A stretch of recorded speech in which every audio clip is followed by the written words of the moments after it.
وہ ایک عام سی عورت تھی، سرائکی تھی، گھروں میں کام کاج کر کے اپنا اور اپنی بیٹی کا پیٹ پال رہی تھی۔ بیٹی کے 14 سال مکمل ہونے پر اس نے ایک رکشہ ڈرائیور سے دوسری شادی کی تھی۔ اس کے سامنے جب کہا جاتا کہ مرد عورت کے حقوق اور اس کی عزت کا رکھوالا ہوتا ہے تو وہ کہنے والوں کو ہمیشہ عجیب سی نظروں سے دیکھتی، کیونکہ اس کی زندگی میں آنے والے دونوں ہی مرد ان تمام خصوصیات سے عاری تھے۔ وہ اپنے شوہر کے قتل کے جرم میں جیل میں تھی۔ پہلا شوہر نشے کا عادی تھا اور آئے دن گھر میں فساد ہوتا تھا، جس کی وجہ سے اس نے خلا لے لی تھی۔ دوسری شادی کے بعد بھی اسے وہ سکھ نصیب نہ ہو سکا جس کی وہ حقدار تھی۔ اس نے دوسری شادی جس شخص سے کی تھی وہ اس سے چھوٹا تھا۔ ختیجہ کی عمر شادی کے وقت 40 سال تھی، جبکہ سلیم اس وقت 25 سال کا تھا۔ وہ اس کے مسلسل پیچھے پڑا ہوا تھا کہ خدیجہ اس سے شادی کر لے۔ پہلے وہ سلیم کو مسلسل انکار کرتی رہی، لیکن آخر کب تک؟ اسے بھی ایک سہارے کی ضرورت تھی۔ بالآخر وہ مان گئی۔ پہلی شادی شوہر کے ناروا سلوک اور ذہنی اور جسمانی زد و کوب کے باعث زیادہ نہ چل سکی۔ وہ اب اپنی بیٹی کے ساتھ باقی زندگی سکھ چین سے گزارنا چاہتی تھی، لیکن سلیم جو اس کے محلے ہی میں رہتا تھا، اس کے مسلسل اصرار اور بیٹی کی کفالت کی پوری ذمہ داری کی یقین دہانی پر ختیجہ سلیم سے شادی پر آمادہ ہو گئی۔ شادی کے بعد پھر 2 دن تو بہت اچھے گزرے۔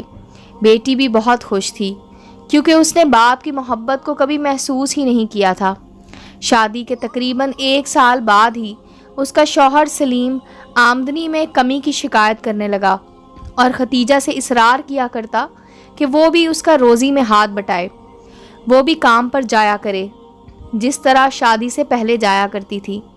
بالآخر ختیجہ نے بھی کام پر جانا شروع کر دیا۔ وہ پرانے گھر دوبارہ ڈھونڈنے گئی تاکہ قابل بھروسہ اور قابل اعتماد لوگ مل جائیں۔ کچھ دنوں میں ہی اسے کئی گھروں میں کام مل گیا۔ اب وہ اور اس کا شوہر صبح 10 بجے ناشتہ کر کے نکلتے اور پھر شام تک واپس آ جاتے۔ ختیجہ کوشش کرتی کہ وہ سلیم کے آنے سے پہلے کام سے واپس آ جائے، کیونکہ اس کی بیٹی گھر میں اکیلی ہوتی تھی۔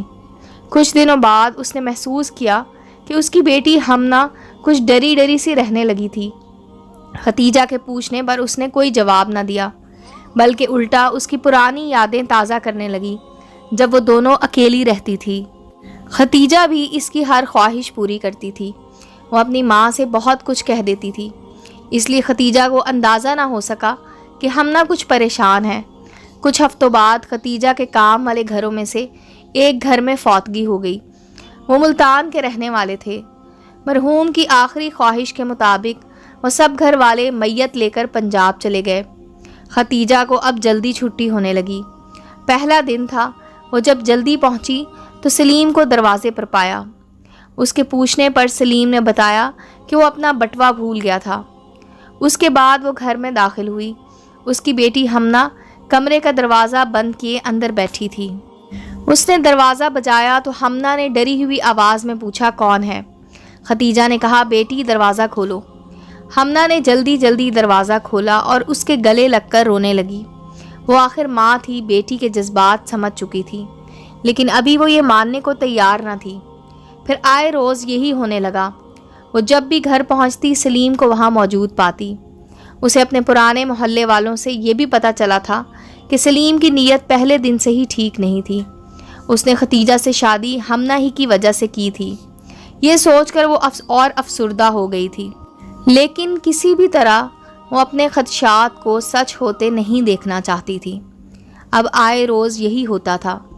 وہ جب آتی سلیم کو یہاں موجود پاتی اور ہمنا کمرے کا دروازہ بند کیے خوفزدہ سی اس کے آنے کا انتظار کر رہی ہوتی تھی۔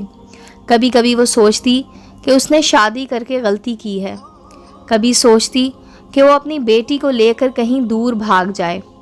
اس کی خاموشی کی وجہ سے اب سلیم بہت دلیر ہو گیا تھا۔ وہ جب گھر آتی سلیم کو ہی موجود پاتی۔ وہ ختیجہ کو دیکھ کر خاموشی سے گھر سے رکشہ لے کر نکل جاتا۔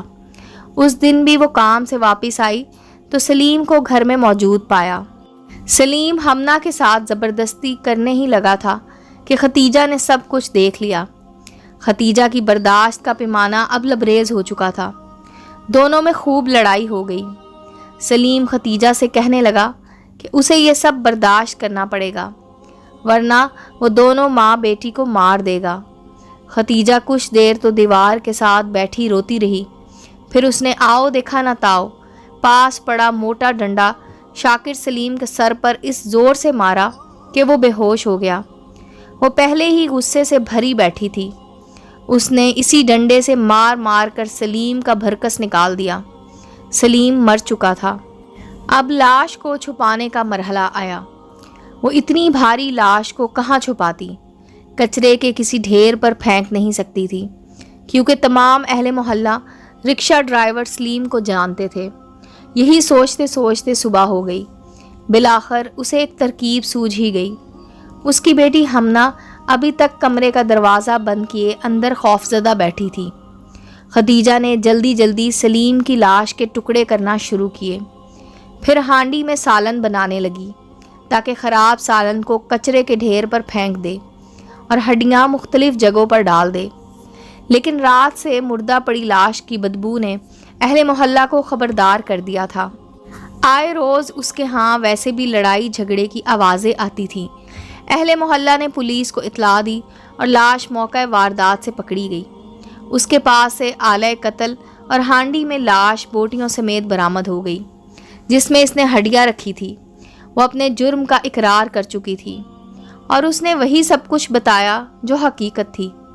جیل میں ختیجہ کی ویمن اینڈ ٹرسٹ کی جانب سے کونسلنگ کی گئی۔ اس کا جرم یہ تھا کہ اس نے مجرم کو خود اپنے ہاتھوں سے موت کی سزا دی تھی، جو کہ تعزیرات پاکستان کے تحت جرم تھا۔ اس کو جرم کی سنگینی کا احساس تھا۔